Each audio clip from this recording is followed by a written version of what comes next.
네, 안녕하세요. 5강 공부 도구로 피드백하기 함께할 코치 엄명종입니다. 네, 보통 아이들 키우시면서 이 공부 습관 때문에 많은 골머리에 앓으셨을 겁니다. 왜 우리 아이들은 공부 습관을 들이는데 어려워할까요? 네, 바로 도구가 없기 때문에 그렇습니다. 왜 그러냐면 보통 아이들에게 어떤 도구를 주지 않고 우리가 습관을 만들려고 하는 것은 아이에게 인생의 어떤 나침반이나 도구 없이 보물을 찾으러 떠나려 하는 거랑 똑같습니다. 보통 우리가 헬스장에 갔다고 가정을 해봅시다. 갔는데 우리가 가슴 근육을 좀 만들려고 해요. 그때 필요한 것들이 무엇이죠? 예, 덤벨이라든지 바스트 머신 같은 게 필요하죠. 이런 것처럼 공부 습관을 들이는 데 있어서도 탁월한 공부 도구가 필요합니다. 그래서 부모가 우리 아이가 정말 공부를 제대로 하고 있는지 제대로 못하고 있는지 알기 위해서는요. 하루 15분 정도만 공부 도구를 가지고 피드백해 주는 시간들을 가지면 도움이 됩니다. 그렇다면 공부 도구는 어떤 것들이 있을까요? 먼저는 수업 노트가 있고요. 두 번째는 개념 노트가 있습니다. 그 다음에 이해 노트가 있고요. 그 다음에 암기 노트라는 것이 있습니다. 자, 수험의 원리를 배우셨죠? 수험의 원리는 어떻게 된다 했죠? 예습과 그 다음에 복습이 있죠? 그 중간을 이루고 있는 것이 바로 수업입니다. 그렇다면 개념 노트는 언제 사용할까요? 주로 예습을 할 때 주로 사용을 합니다. 그리고 수업 노트는 당연히 수업할 때 사용하겠죠? 이해 노트와 암기 노트는 복습을 할 때 사용을 합니다. 각각에 대해서 부모가 건강한 대화를 가지고 피드백해 줄 때 공부 도구를 올바르게 사용할 수 있겠죠.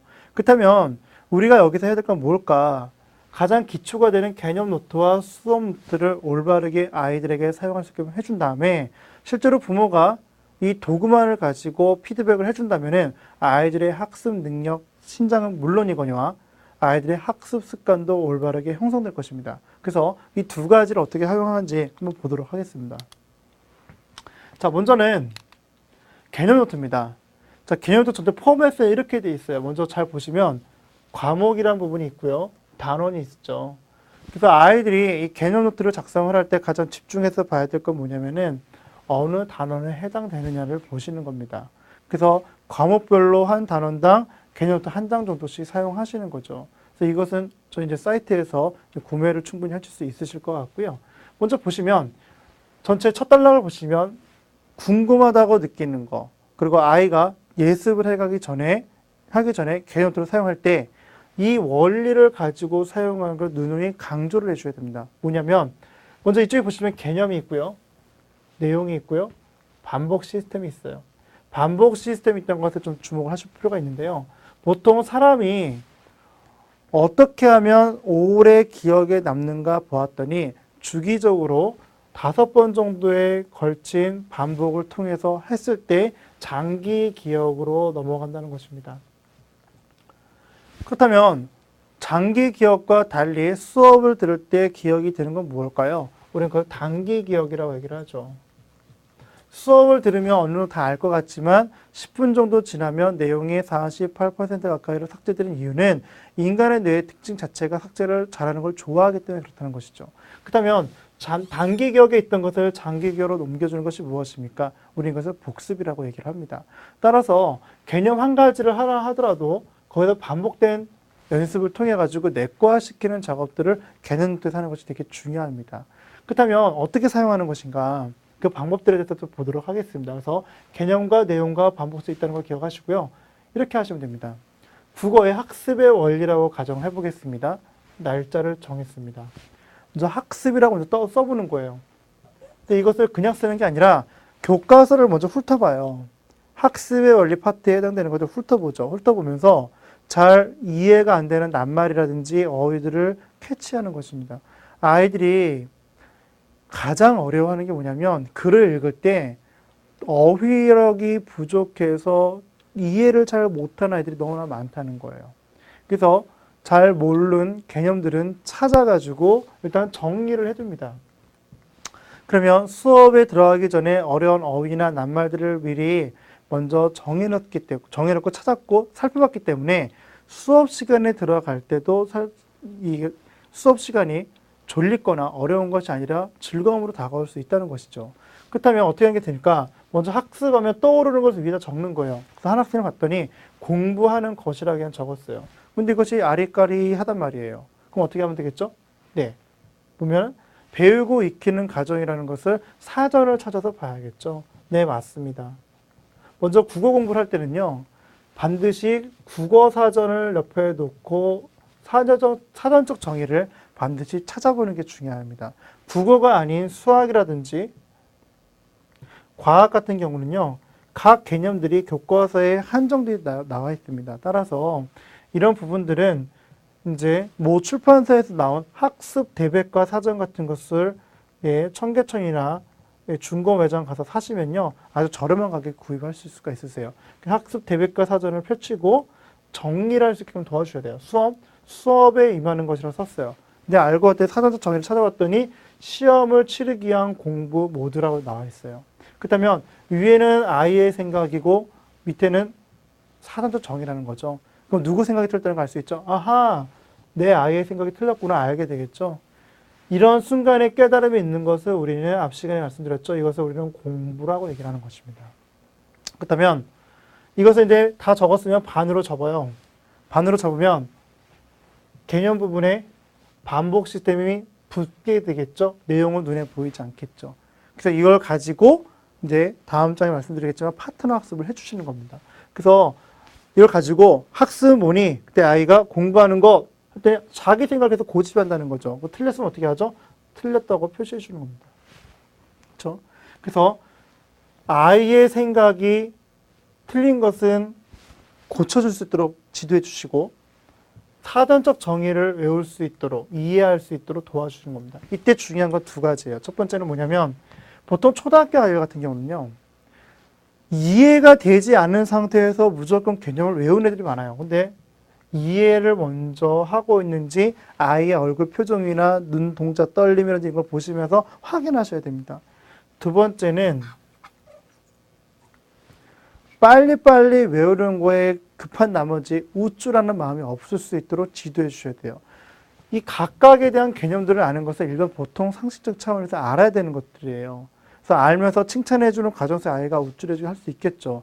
그럴 때일수록 그런 태도들에 대해서 좀 가라앉힐 수 있도록 좀 지도해 주시고요. 더 중요한 것은 아이가 각각의 단어를 알아갈 때 깨달음을 느끼고 있는지, 즉 공부를 하고 있는지 여부를 계속 파악하셔야 되는 것입니다.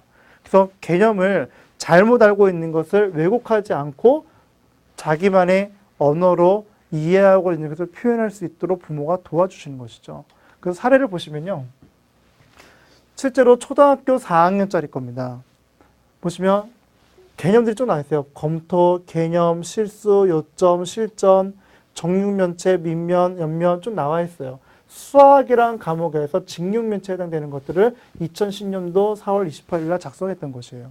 보니까 처음에는 검토할 때 다시 한번 보는 거 그리고 틀린 거 고치는 거 쭉 자기 생각들을 적어놨죠. 밑에 보시면 숫자가 있고 체크란이 있었어요. 근데 여기다가 지금 이 친구는 지금 체크가 안 돼 있는데 여기 빨간 펜으로 어떻게 되겠죠?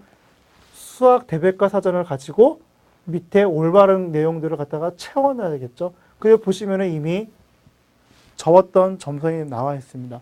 접게 되면은 어떻게 되겠죠? 개념 옆에 반복 시스템이라고 나와 있겠죠. 펼치면 어떻게 되죠? 이 내용이 그대로 되겠죠. 이런 식으로 개념 노트를 초등학교 시절 때부터 습관화시켜서 들을 수 있게끔 해주셨다면요. 딱 하루 15분 정도만 아이가 썼던 개념 노트만 보고도 얘가 개념을 정확히 이해하고 있는지 모르고 있는지, 즉 공부를 했는지 안 했는지 알 수 있다는 거예요. 많은 어머니들이 속는 게 뭐냐면 아이가 책상 앞에 앉아만 있다면 공부할 때 착각한다는 것이죠. 절대 아니라는 거예요. 그래서 도구를 가지고 시스템을 가지고 실질적으로 점검해 주는 것이 되게 필요합니다. 이때 필요한 게 뭐냐? 일관성입니다. 실제로 있었던 일이에요. 제가 이제 지난 작년에 MBC에서 방송했던 내용 중에 한 가정인데 초등학교 4학년째 남학생이에요. 근데 이 친구가 물어보는 거예요. 성현아 공부했니? 숙제했니? 네. 그래 그럼 들어가 쉬어라. 숙제했니? 네. 그래, 들어가 쉬어라. 숙제했니? 네, 그래, 보자. 봤는데 애가 안 해놓은 거예요. 그러니까 했니, 안 했니 말로 계속 점검할 것이 아니라 이것을 애들이 잘 인식을 하고 있는지 이런 도구를 가지고 지속적으로 규칙적으로 봐준다면은 아이도 그 다음 행동이 예측이 되기 때문에 아이도 올바른 방향으로 나갈 수 있다는 것이죠. 그래서 많은 아이들이 잘못 나가고 하는 부분에서 사실 일부분 부모님의 책임이 있다는 것이죠. 그래서 일관성 있는 부모의 어떤 태도를 갖추고 점검하는 것들이 필요하다는 것입니다. 두 번째는 수업 노트예요. 수업 노트는 이런 구조로 되어 있어요. 과목이 있죠? 맞아, 단원이 있어요. 날짜가 있어요. 중요한 것은 여기에 앞에 있는 선생님이나 강사 이름이 적혀 있어야겠죠. 수업 내용을 적을 때는 질과 양이 있다면 양 중심으로 적습니다. 적을 때는 중요한 것이면서도 내가 잘 잊어버릴 것 같은 것을 적는 게 중요하겠죠. 이때 중요한 건 뭐냐? 전체 구조를 보시면 아시겠지만 이쪽엔 키워드가 있고 이쪽엔 나만의 정의가 있어요. 키워드는 아이가 수업 듣고 난 다음에 한 1, 2분 정도 지나고 나서 선생님이 수업 때 말씀하신 내용을 3가지 정도 키워드로 압축을 시키는 것입니다. 이 키워드를 잘 정리하면 이게 뭐가 되죠? 이게 목차가 되죠. 이게 목차가 된다는 얘기예요. 그래서 목차를 별도로 공부할 것이 아니라 수업 노트를 갖고 작성하면서 동시에 목차 학습도 가능하다는 얘기죠. 그러면 이것은 뭡니까? 구분의 역할이죠. 구분. 내가 무엇이 중요하고 중요하지 않은지 구분했다는 얘기예요. 그러면 이 밑에 있는 나만의 정리는 뭘까요? 선생님이 수업 시간에 말씀하셨던 내용을 나만의 언어로 두세 줄로 표현하는 것이죠. 그럼 뭐가 도움이 될까요? 네. 자기가 배웠던 것을 통합을 해가지고 자기 언어로 표현했기 때문에 전체 큰 숲을 그리게 되어 있죠. 그래서 이쪽은 구분의 원리에 의해서 선이 나눠져 있고 여기는 통합의 원리에 의해서 형성되어 있다는 것을 기억하셔야 됩니다. 그래서 구분과 통합의 원리를 갖고 살아가는 것이 사실은 21세기의 인재상하고도 연결이 되어 있어요. 무슨 얘기냐? 잘 보세요. 우리가 인생에서 답답한 사람이다라고 느낀 건 뭘까요? 뭐가 중요하고 중요하지 않은지 잘 구분을 못하는 사람들이에요. 더 중요한 건 뭐냐면 흩어져 있는 세분화되어 있는 모든 것들을 갖다가 하나의 큰 줄기를 보고 통찰력을 가지고 그것을 표현하지 않는 사람은 우리는 그 사람을 천재라고 보통 얘기를 하죠. 왜 그런가요? 전체 큰 그림을 보면서도 뭐가 중요하고 중요하지 않은지를 알기 때문에 그렇다는 거죠. 따라서 우리가 지금 말씀드리는 이런 공부 도구는 통합과 구분의 원리에 따라서 제작이 되었다는 것을 거듭 말씀을 드립니다. 그렇다면 예시를 보겠습니다. 국어라는 과목이었죠. 학습의 원리 나와 있죠. 날짜 돼 있어요. 수업 내용이 있죠. 완전 학습의 목표는 완벽한 이해와 완벽한 암기다. 수업의 원리는 예습, 수업 복습이다. 공부 원리 모델이 나와 있죠. 그리고 여기서 중요한 게 키워드가 뭐죠? 완전 학습과 수업의 원리와 동기 계획 습관이라는 거예요. 이것을 갖고 목차로 만들 수도 있겠죠. 근데 이것을 한두 장으로 표현해 보니까 뭐라 나와 있습니까? 학습의 목표는 스스로 공부를 하고 완전 학습을 익히는 것이다. 이건 아이의 표현이죠. 이렇게 됐다 치면 이 친구는 이미 표현해봤기 때문에 나중에 쓰기로 논술이나 자기 언어로 표현한다도 충분히 가능하다는 얘기예요. 왜? 이미 한번 해봤기 때문에. 그래서 자신이 말이나 글로 표현해본 아이들은요, 반드시 그것은 자기 거가 되었다는 얘기죠. 그래서 사례를 보시면 초등학교 4학년 여학생 거예요. 마찬가지로 이때 과목은 공부법에서 공부 스타라 했고요. 단어는 스타였어요. 날짜는 2010년 4월 7일이었어요. 또 마찬가지로 4월 8일이 있었어요. 이 친구 보니까 전체적으로 내용의 노트 정리를 상당히 잘해 주었죠. 그래서 중요한 내용들, 그 다음에 필요한 것들을 어떻게 정리를 잘했어요. 처음에는 아이들이 노트 필기하는 건 쉽지가 않을 거예요. 하지만 지속적인 연습을 반복하다 보면 자기만의 스타일이 나오게 돼 있습니다. 거기다가 키워드 3가지를 정했죠. 그 다음에 나만의 정리 표현하였죠. 근데 이때 중요한 건 뭐냐면 부모님들이 기억해 주셔야 될 게 뭐냐면 아이들이 이렇게 수험도 작성한다 했을 때 초등학교 시절 때도 부모님이 반드시 봐주셔야 될 게 뭐냐면 바로 글씨입니다. 글씨. 특히 초등학교 때부터 글씨가 안 좋은 아이들은요. 노트 필기하기 싫어합니다. 왜 그럴까요? 자기가 쓴 글씨 보고 자기도 괴롭기 때문에 그렇습니다. 그 때문에 조선시대에는요. 양반들이 자녀를 훈육을 시킬 때 시켰던 것이 뭐였냐면 바로 붓글씨였어요. 붓글씨를 그리다 보면은 마음을 먹고 고쳐서 다시 반복해 쓰죠. 마음 수양의 도구가 사실은 붓글씨였다는 거예요. 그래서 글씨는 그 아이의 내면을 포함하고 있습니다. 따라서 글씨를 제대로 쓰는 건 매우 매우 중요하다고 할 수 있겠죠. 그래서 보겠습니다. 지금까지 여러분은 어떤 공부 도구를 가지고 있었나요? 그리고 더 중요한 건 아이와 학습 지도를 할 때 어떤 도구를 가지고 소통의 주제로 삼았냐 이거예요. 그렇다면 강의를 들으시면서 그러면 생각이 좀 바뀌셨을 겁니다.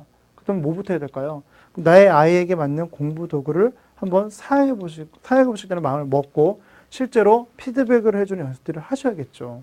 그래서 아이들이 가지고 있는 어떤 학습에 대한 동기나 또 학습에 대한 의지를 제대로 살려주기 위해서는요, 이 공부 도구를 가지고 실질적으로 연습할 수 있도록 도와주셔야 된다. 왜 그럴까요? 보통 아까 말씀드렸듯이 공부에는 태도와 기술이 있다고 말씀드렸어요. 공부할 때 태도는 내가 배우려고 하는 자세, 내가 익히려고 하는 자세, 그다음에 내가 알아도 모른다고 믿는 자세들. 이런 것들이 저 태도죠. 기술은 수업노트, 암기노트, 이해노트 이런 도구 활용들이에요. 그럼 태도를 어떻게 기를 수 있을까? 기술을 가지고 태도도 기를 수 있다는 것입니다. 그래서 우리 아이들에게 올바른 태도를 길러주고 싶다면 공부 도구를 가지고 한번 지도해 보시기를 권해드리겠습니다. 감사합니다.